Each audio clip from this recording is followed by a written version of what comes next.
कैसे हैं आप सब। मैं आपका दोस्त शुभम मिश्रा अपने प्यारे से YouTube channel power of physics bye Shubham sir में स्वागत करता हूं। आज हम द न्यूक्लियाई के बारे में पढ़ेंगे। जो न्यूक्लियर फिजिक्स है उसके टॉपिक के बारे में पढ़ेंगे। पिछली बार हम लोगों ने एटॉमिक फिजिक्स में Bohr atomic model, Rutherford model, J Thomson model, hydrogen spectra और एटम का कुछ इंफॉर्मेशन और थोड़े से न्यूमेरिकल्स के बारे में हमने चर्चा की थी।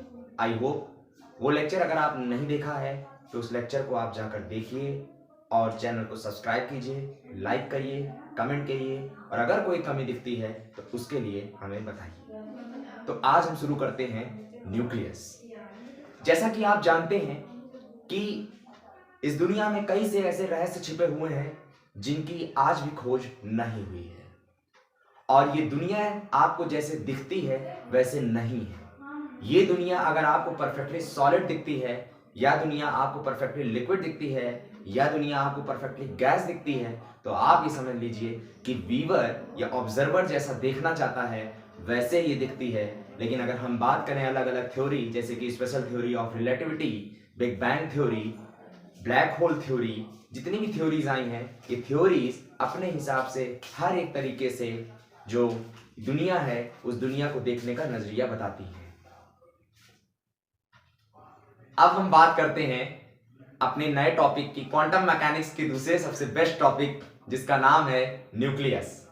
I hope what is nucleus आप जानते होंगे कि न्यूक्लियस क्या होता है। हमने रदरफोर्ड एटॉमिक मॉडल में बात की थी कि ये एटम है तो इस एटम के अंदर एक स्मॉल स्पेस होता है जिसका नाम होता है न्यूक्लियस। तो न्यूक्लियस की जो पर्टिकुलर बेटा डेफिनेशन होती है, न्यूक्लियस की जो पर्टिकुलर डेफिनेशन होती है, the space present in the centre of atom.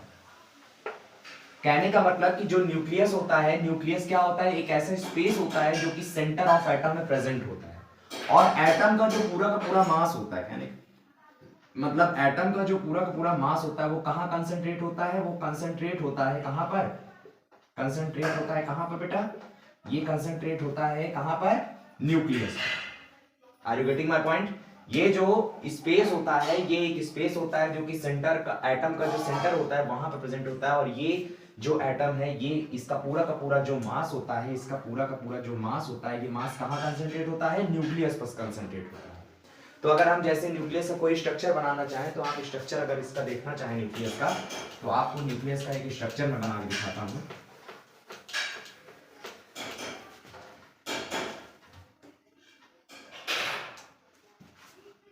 जैसे मान लीजिए ये हमारा कोई न्यूक्लियस है और इस न्यूक्लियस में पॉजिटिव चार्ज है तो यहां पर इलेक्ट्रॉन घूम रहे होंगे।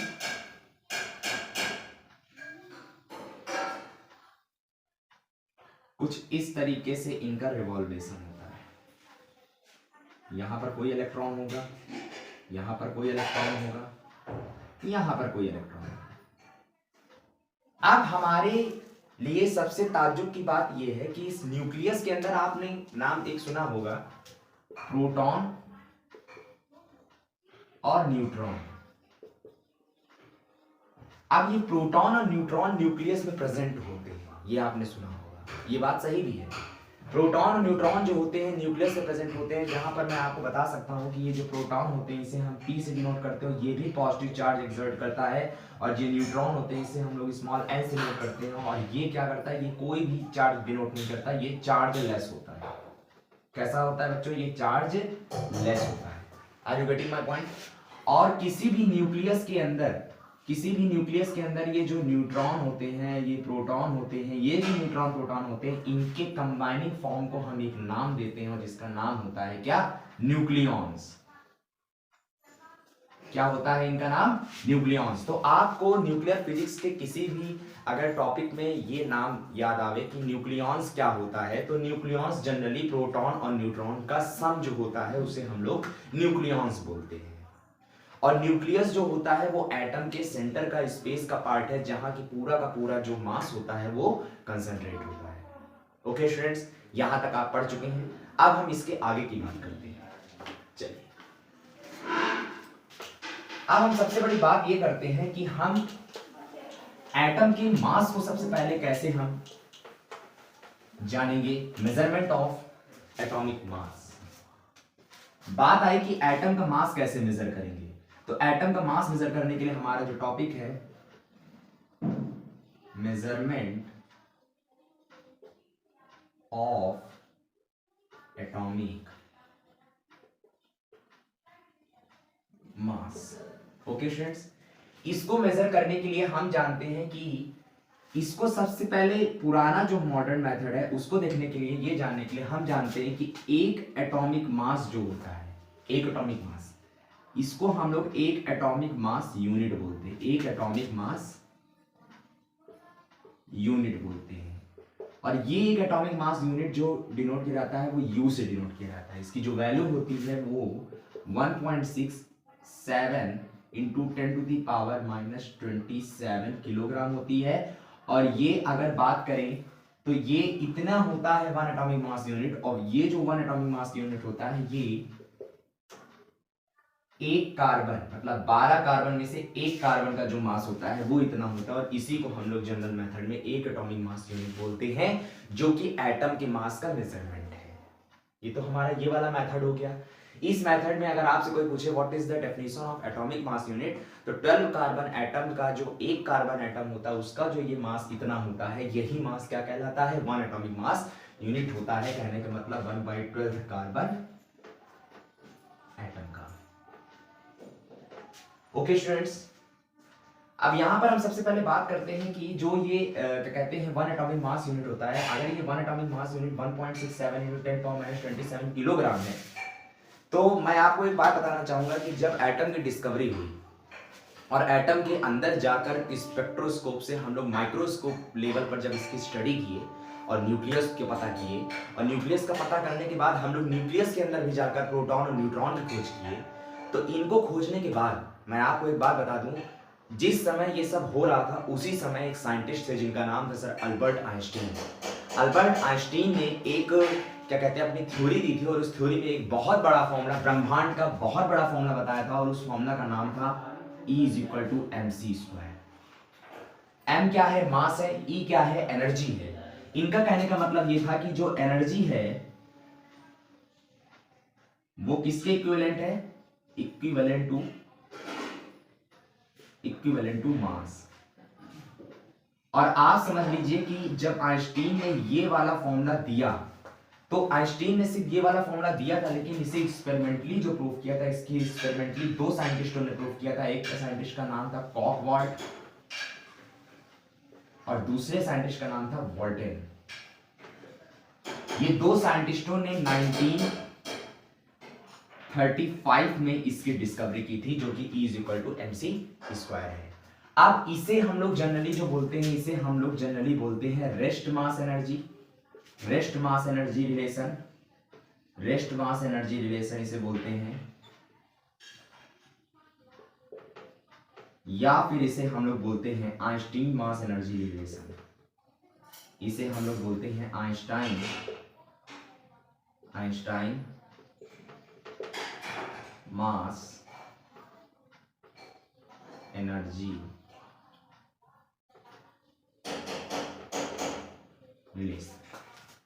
अब अगर हम इस फॉर्मूले से इस एटॉमिक मास यूनिट की एनर्जी पता करना चाहें, तो एनर्जी के टर्म में अगर हम इसे देखना चाहें, तो एनर्जी के टर्म में आप देखेंगे कि एक एटॉमिक मास जो यूनिट है इसकी एनर्जी कितनी होती है। तो इस एक एटॉमिक मास की यूनिट की जो एनर्जी अगर हम देखना चाहें, एक एटॉमिक मास यूनिट की अगर हम एनर्जी देखना चाहें, तो इसके मास को हम 1.67 × 10⁻⁻27 × 3 × 10⁸ से अगर multiply 931.38 million electron volt c²। ये एक एटॉमिक मास की जो है क्या है, ये एक एटॉमिक मास की हमारी वैल्यू है। कहने का मतलब कि न्यूक्लियस में अगर मास का मेजरमेंट किया जाए, न्यूक्लियस से मास का मेजरमेंट किया जाए, तो मास के मेजरमेंट में जो हमारा एक एटॉमिक मास मतलब एक एटम का जो मास है वो मास हमारा 1.6 × 10⁻27 किलोग्राम है। लेकिन वो अगर एनर्जी के फॉर्म में देखा जाए तो एनर्जी के फॉर्म में कुछ इतना है, और ये क्रेडिट जाता है आइंस्टीन को, क्योंकि आइंस्टीन ने फॉर्मूला दिया था E=mc²। चलिए हम आगे बढ़ते हैं। अब आगे हम बात करते हैं एलिमेंट्स, जो एटम्स के एलिमेंट्स किस टाइप के होते हैं उनकी बात करते हैं। एटम्स के एलिमेंट का क्या भाग होता है, ये पूछा भी जाता है बोर्ड एग्जाम में, एमसीक्यू में आपके पूछ लिया जाएगा, मल्टीपल चॉइस जो क्वेश्चंस आते हैं उसमें पूछा जाता है। तो एटम्स के एलिमेंट्स क्या होते हैं इनकी बात करते हैं। अगर बात करें एटम्स ऑफ एलिमेंट, सबसे पहले हम आपको डिनोटिंग बता देते हैं कि कैसे एटम्स ऑफ एलिमेंट को हम डिनोट करते हैं। हम आपको पहले डिनोशन इसका बता देते हैं। कोई भी जो एलिमेंट होता है उसे मान लीजिए हम एक एलिमेंट मानते हैं x, उसे हम x से डिनोट करते हैं। यहां पर जो एलिमेंट डिनोट किया जाता है उसे मान लीजिए हम z से डिनोट करते हैं, और इस z को हम बोलते हैं एटॉमिक नंबर। उस एलिमेंट को क्या बोलते हैं, उस एलिमेंट का हम इसे क्या बोलते हैं, एटॉमिक नंबर बोलते हैं। और यही इक्वल होता है नंबर ऑफ प्रोटॉन के, जो न्यूक्लियस के अंदर प्रोटॉन है वही उसका एटॉमिक नंबर होता है, नंबर ऑफ प्रोटॉन।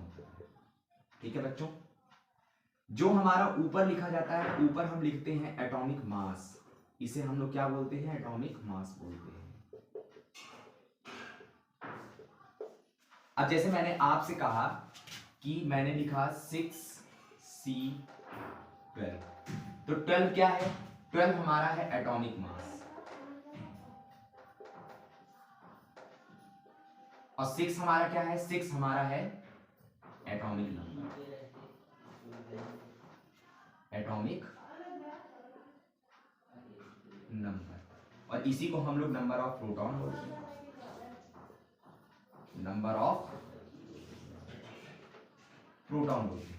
ओके बच्चों, तो ये आप देख सकते हैं कि अगर हम इस इक्वेशन को इससे कंपेयर कराएं तो यहाँ पर z इक्वल टू क्या है, 6 है, x इक्वल टू क्या है, कार्बन है, और a इक्वल टू क्या है, यहाँ पर 12 है, मतलब कि एटॉमिक मास है। तो आप समझ गए होंगे, ये आप सिंबल समझ गए होंगे, इस तरह सिंबल यूज करते हैं। अब हम एलिमेंट्स का जो एटम होता है वो कैसे कैसे देखा जाता है और किस हिसाब से हम उसे देखते हैं, यहाँ पर आपने पढ़ रखा भी होगा केमिस्ट्री में, लेकिन हम आपको फिर से एक बार रिमाइंड करा देते हैं क्या होती है उसकी डेफिनेशन और किस तरह। अक्सर में इसके 3 टाइप होते हैं, एक का नाम होता है आइसोटोप, दूसरे का नाम होता है आइसोटोन्स, और तीसरे का नाम होता है आइसोबार। ओके स्टूडेंट्स, तो आइसोटोप क्या होता है, आइसोटोप होता है जहां पर सेम एटॉमिक नंबर होते हैं, same atomic number and different mass number. Okay students, यहां पर हम बोल सकते हैं different atomic number, different atomic number होता है, different atomic number but same number of neutron. और यहां पर हम बोल सकते हैं different atomic number, different atomic number but same mass number. Okay students, तो यहां पर हम बोल सकते हैं सबसे पहले ये 3 पार्ट में डिवाइड होते हैं, पहला होता है आइसोटोप, दूसरा होता है आइसोटोन्स, तीसरा होता है आइसोबार। अगर बात करें same atomic number and different mass number, ये क्या मतलब है, मतलब एटॉमिक नंबर उस एलिमेंट का सेम होगा लेकिन मास नंबर आपका डिफरेंट होगा। चलिए देखते हैं, जैसे कि हमने लिखा है 6C12 और यहाँ पर लिखा है 6C14, तो आप देख सकते हैं कि इसको बोलते हैं एटॉमिक नंबर, तो एटॉमिक नंबर हमारा सेम है लेकिन मास नंबर हमारा डिफरेंट है, तो इस एलिमेंट को हम कौन सा बोलेंगे, आइसोटोप्स बोलेंगे। अब बात करते हैं आइसोटोन्स की। आइसोटोन्स की अगर बच्चा हम बात करें तो आइसोटोन्स के लिए हम जैसे लिख सकते हैं 5B12 और यहाँ पर 6C13। तो हम देखते हैं कि यहाँ पर हमारा डिफरेंट एटॉमिक नंबर है, हाँ डिफरेंट एटॉमिक नंबर है, मास नंबर से कोई मतलब नहीं, कह रहा है number of neutron. Number of neutron calculation का फॉर्मूला मैं आपको बता दूं, जो नंबर ऑफ न्यूट्रॉन होता है फॉर्मूला होता है atomic mass is equal to number of proton plus number of neutron. तो आप नंबर ऑफ न्यूट्रॉन का फॉर्मूला निकालेंगे यहाँ से, तो नंबर ऑफ न्यूट्रॉन का जो फॉर्मूला होगा वो a minus Z is equal to m हो जाएगा। इतना समझ में आया आपको? अब इसी फॉर्मूले से हम देखते हैं क्या नंबर ऑफ न्यूट्रॉन सेम है। अगर 12 माइनस 5 करें तो 12 माइनस 5 आता है 7। 12 हमारा क्या है, 12 हमारा है एटॉमिक मास, और 5 हमारा क्या है, 5 हमारा एटॉमिक नंबर, और इसको देखेंगे तो ये 7 आएगा। किसके लिए? इसके लिए। ये हमारा न्यूट्रॉन की वैल्यू होगी। अब इसके लिए देखते हैं तो ये 13 है और ये -6 कर देंगे तो इसकी वैल्यू आ रही है हमारी 7। तो इसका भी हमारा न्यूट्रॉन सेम है, इसका मतलब ये क्या होगा, ये हमारा आइसोटोन्स होगा। अब इसकी बात करते हैं। अगर इसकी बात देखें तो मान लीजिए ये है 6C14 और ये 7N14। तो यहाँ पर देख सकते हैं कि यहाँ पर नाइट्रोजन का जो एटॉमिक नंबर है वो 7 है और कार्बन का जो एटॉमिक नंबर है वो 6 है, लेकिन दोनों का मास नंबर सेम है। इस कारण यहाँ पर ये क्लियर हो गया आइसोटोप, आइसोटोन्स और आइसोबार जो एटम्स के एलिमेंट होते हैं वो कुछ इस तरीके से डिवाइड होते हैं, जहां पर same atomic number and different mass number को हम आइसोटोप्स कहते हैं, different atomic number but same number of neutron को हम आइसोटोन्स कहते हैं। न्यूट्रॉन का फॉर्मूला निकालने का तरीका ये है। आइसोबार को हम different atomic number but same mass number कहते हैं। 6C12 और 7N14 इसका क्या है, एग्जांपल है। ओके स्टूडेंट्स, यहाँ तक आपको ये समझ में आ गया होगा। शॉर्ट डेफिनेशन एक नंबर की अगर बोर्ड में पूछी जाएंगी या एमसीक्यू में ये आते हैं तो आप इनको लिख सकते हैं, इस कॉन्सेप्ट से भी लिख सकते हैं। ये कॉन्सेप्ट अगर आप लिखेंगे तो गलत नहीं माना जाएगा। आई होप आपने आज इतना पढ़ा है बेसिक। इसके बाद हम अगले लेक्चर में मिलेंगे। Thank you so much.